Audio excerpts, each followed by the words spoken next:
Salut tout le monde. Aujourd'hui, je vais vous parler d'un truc super intéressant et, franchement, parfois un peu marrant. Vous connaissez les fables? Ouais, ces petites histoires où des animaux se comportent comme des humains pour nous apprendre des leçons de vie. Eh bien, accrochez-vous parce qu'on va plonger dans l'univers des animaux qui donnent des leçons aux humains. Tout a commencé il y a... genre... une éternité. En fait, c'est même plus vieux que les tendances TikTok, donc on parle vraiment d'un truc ancien. Les premières fables venaient de l'Inde. Mais attendez, ce n'est pas tout. Parce qu'en Grèce, il y a un certain Ésope, un gars super cool, qui a écrit des fables il y a plus de 2500 ans. Ouais, c'est le pionnier des histoires d'animaux.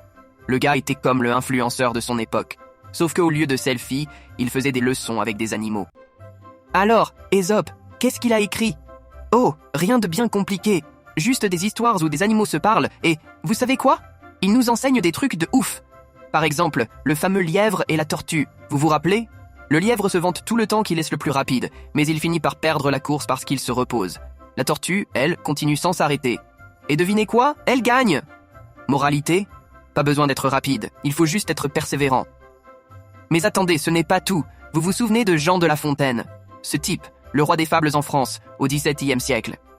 Lui aussi, il s'est dit « Pourquoi pas mettre des animaux dans mes histoires et leur donner des leçons super importantes ?» Et il a fait ça en poésie.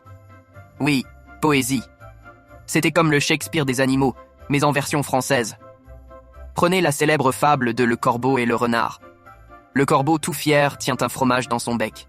Et là, le renard arrive, et avec ses beaux discours, il arrive à faire chanter le corbeau, qui finit par lâcher son fromage.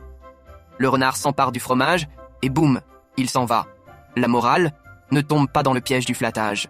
Le flattage, c'est comme un mauvais abonnement à une newsletter. Ça ne mène nulle part. Mais c'est pas tout. Il y a aussi cette histoire de le lion et le rat.